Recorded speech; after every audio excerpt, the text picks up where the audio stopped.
What's up guys, Aaron here, Curls in the Rack, back again. I know it's been a while, but I'm a firm believer of not just putting out content every week just to have content out there, so you have to watch it only when I have something interesting or good to share. And today I do. Today, well, let me give you a little backstory first. I had the opportunity to turn my fold-out rack, if you remember, or if you've seen any other videos, was right here on this wall. Had the opportunity to trade that for two more uprights, so I got to keep both uprights, trade the arms and the pins and the pull-up bar for two more uprights, the cross members to turn my rack, and I'll briefly show it here, into a full-size rack. So I could not give up that opportunity to do a straight across trade for all these things. It was too good to be true. So I snapped it up and I said, I'll figure out how everything's gonna fit in here later, and that's why you see everything's moved around. But long story short, or I guess it's been a long story anyways, but I had the opportunity to buy those ones back because he didn't have any uprights, was having trouble selling them. So I said, hey, I'll snap them up. Maybe I can make some uprights, because that's really the only pieces that are missing. Because I was planning to get another rack anyways, and it had to be a fold-in rack for my parents' home in Sun River, which sometimes I go there to work, sometimes I go there for vacation, but I don't want to go to the gym over there, so I need something in the garage. Mother agreed, begrudgingly. We need something that was fold-in though. So, snapped them up, and I figured instead of buying the whole thing from Rogue, which was very expensive, and I'll go over the pricing here in a minute, why not just make some of these uprights here? So, they couldn't be 4x4s, they gotta be 3x3s, but anyways, I'll go over the pricing and then we'll get to the build. Okay, hopefully this is not too dark over here. The reason I call it a Frankenstein rack is because it's sort of a half DIY, given that we're gonna make these posts for this thing, which are the most expensive pieces. And then we also are using the fold back rack portion from Rogue. So this is what we're gonna need. We are gonna need the folding cross members. Now I found these ones, like I said, from that gentleman that I had traded them to. I got them back from him for $150. Nobody really wanted to buy a rack that wasn't complete, but now you can. If you see something, snap these up, because then you can make your own. And then we needed the pull-up bar back, which also went with that. It was the one, I'll showcase it later in the video, but it's the one with the pins, so that way you can easily throw it back together when you fold it out, and then you can take it out, put them away afterwards. I need some J-cups, and then I needed 4x4s, and I was able to get those from my brother's work. Good looking out. He works at Par Lumber for $20, and then we need bolts, washers, nuts, lag bolts, and that was $24. And then we also needed two stringers, because you can get the stringers from Rogue, but they're expensive, and you can just get wood stringers that are going to be just as good. Just they weren't going to have that Rogue word on them, so and those were only $10. So, like I said, this one and this one, you're going to have to do some searching, but the rest of it, hardware store. Total cost, $344. Now, if you want to get the Rogue Monster Light, the 41, because those are the arms I have, the 41 depth, 41 and a half, it's going to be $575. Then the shipping is $195 right now. Now, I'm in Oregon, it's going from Ohio to Oregon, so it could vary depending on where you are. Total was $770. So I'm like, let's take a chance and build something, since we have these pieces, and we were able to do it for $344. Now, the only pieces of footage that I do not have during the DIY portion of this video is me cutting the 4x4s down to 3x3s. And that's just because it was all hands on deck at that point. We couldn't film. So we use a table saw. You take the 4x4, you put it, run it flat across that thing after you mark it at 3 inches, turn it 3 inches. So you're gonna do, it's a square. So you're gonna do this side and this side. You'll be able to figure it out. You want eventually when you're done, you want it to be 3x3. And the reason, just in case you're wondering, I'm sure you already figured it out, is because all the attachments for the Rogue Monster Light stuff, they go on 3x3 posts. So I wanted to be able to use all my attachments that I have here, take them with me if I want, and then use them on there and then bring them back when I'm done. that was the thought process behind that. So that's the only piece of footage that I don't have. So let's go through the rest of the footage, and I'll come in when I think there's a point of something that we need to address. All right, guys. So the first step in this process is going to be to mark 1.5 inches over. The boards are 3 inches, so we're going to go right in the middle at 1.5 inch. So I just started making marks all the way down so we could get a nice straight line made down right in the middle. I then used the piece that I shaved off one of the sides to get a nice straight edge. So I just started lined it up. I put it where all the markings were at 1.5 inches and just started making adjustments as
lines made. Now you get to mark where your holes are going to be. So what I did was, instead of doing the smaller holes at the bottom where you see on my upright where they have letters instead of numbers, I decided to go with the 2 inches on the top ones that have numbers. And the reason I did this was because I did not want to compromise the structure of the wood at the bottom. So I didn't want the holes too close together. So I went ahead and just did 2 inches all the way down the board.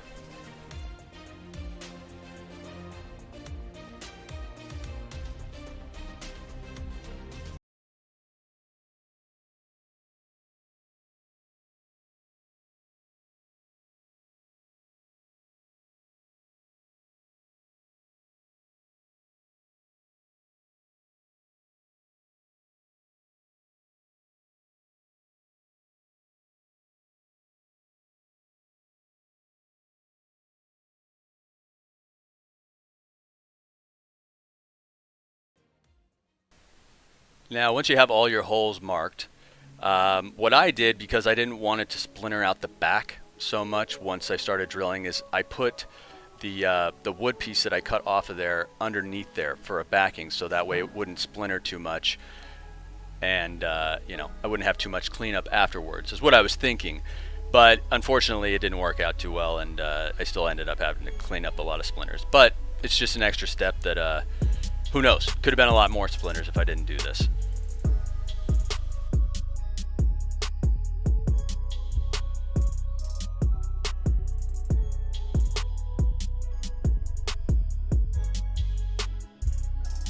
You're going to need a 5/8 bit and some sort of drill or driver to make these holes with. And what I did at first is I went straight down, and you definitely want to make sure that the holes are straight, or else the J-hooks are not going to hang up there right. So you want to go as straight as possible. You are going to have some wiggle room at the end, and you're going to have to sort of bore it out a little bit more to make sure that the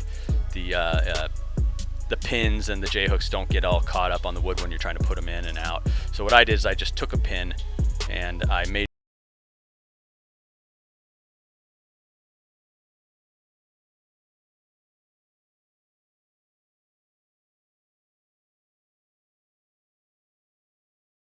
That one was a little tight, so you can just go back through, sort of wiggle it around a little bit, make a little bit more space for the pins to go through.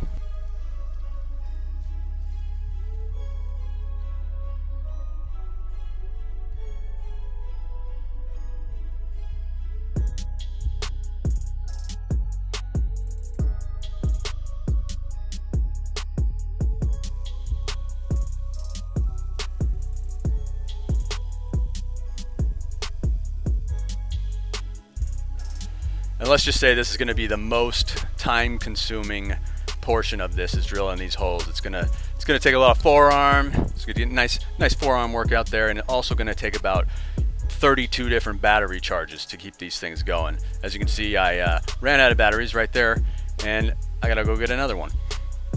So always keep those bad boys recharging. If you have 2 batteries, great. You're gonna need them.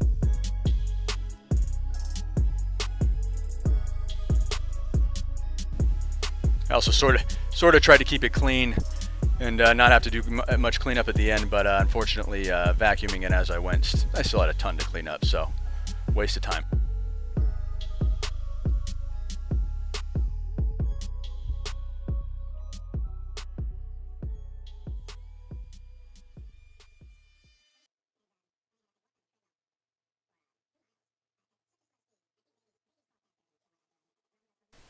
Next, I went ahead and used a router, and you're going to want to make sure you have a nice flat edge there when you run down. They'll make them rounded just like the 3x3 posts, so they'll match up identical to the rogue posts.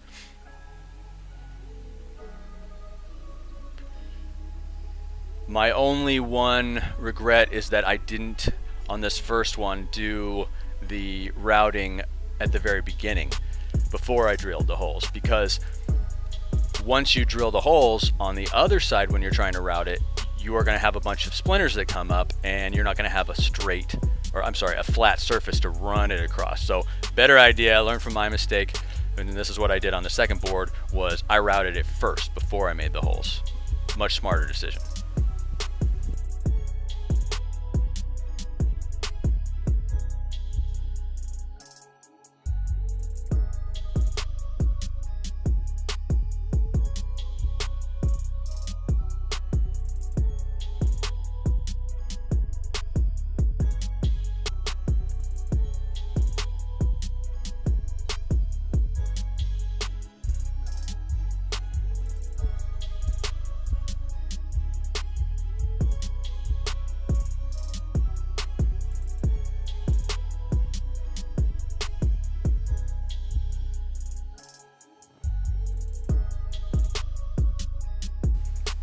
So as you can see here, there's still a lot of splinters that came out of the back and just different things I needed to clean up. So I wanted to get all the big pieces, but I knew I was going to sand it afterwards so I could get it nice and smooth, and there were no, you don't want to be getting a splinter when you're working out. So I wanted to make it as smooth as possible. Now this is optional, you don't have to do this, but you know, I felt like going the extra step here.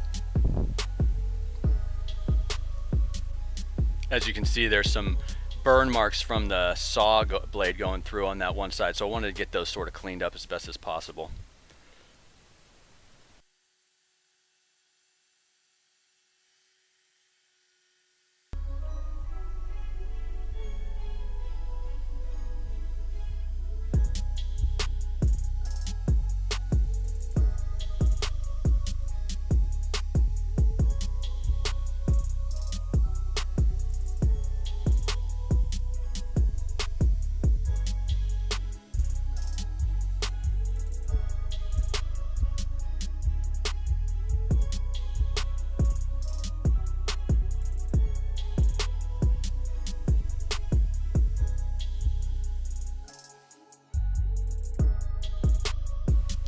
So a standard 4x4 post is going to be 8 feet long.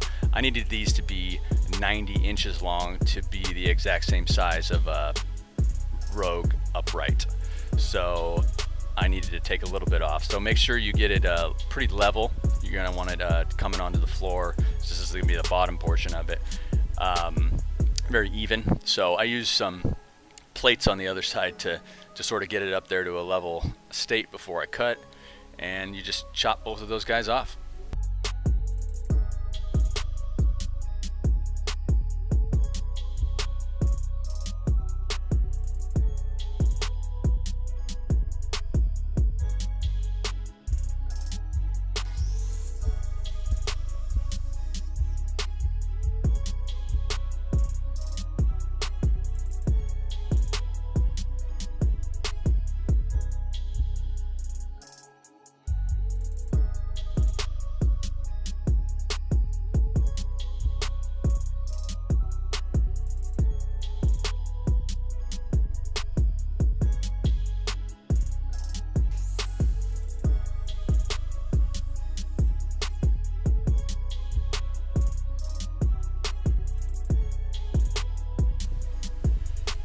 Here's the finished product with the bolts set up for where the cross members are going to go across, just to kind of show you guys before I get over to the other house.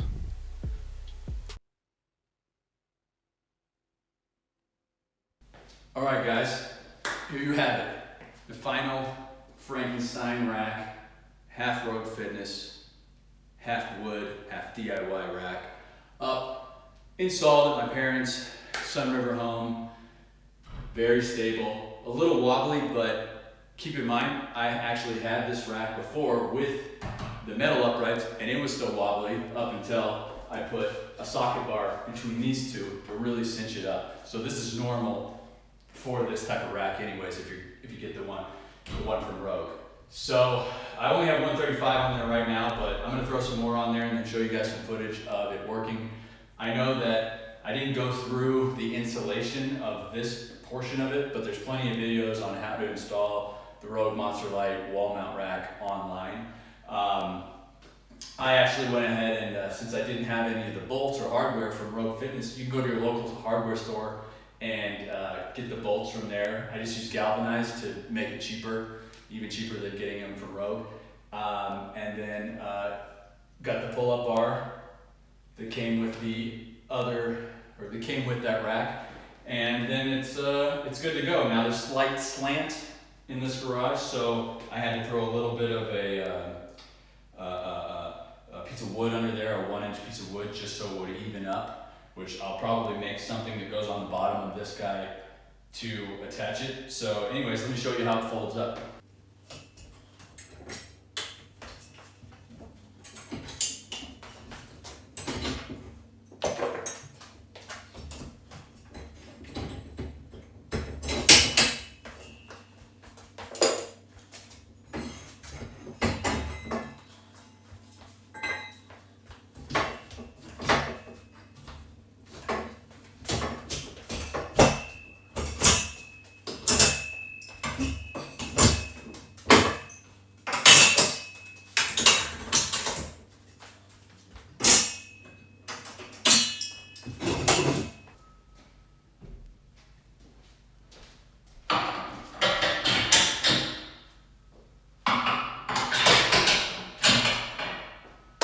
And there it is, same thing as the Rogue Monster Light. The only thing we replaced is the $200 a piece uprights that I would have had to order from Rogue. So I think it's a very economical way to make use of, some random parts from Rogue. So we'll probably have some other ones if we can find some stuff on OfferUp or Craigslist. We'll see what we can Frankenstein together, keep the cost down, and then see how the functionality works over time, if this wood's gonna start breaking or not.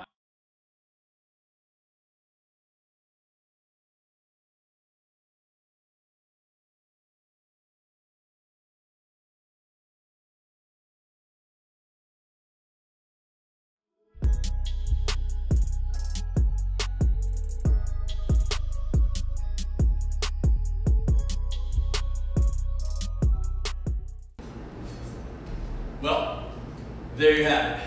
Hopefully I've proven that this rack holds up and that wood is good. You're gonna wanna go ahead and subscribe because we're gonna have new videos coming soon. In fact, what I thought I'd do is replace all the metal on this rack with wood. So that way you don't even have to buy this thing from Rogue. You can make your own wood fold out rack. So stay tuned, that video is gonna be coming soon. Peace.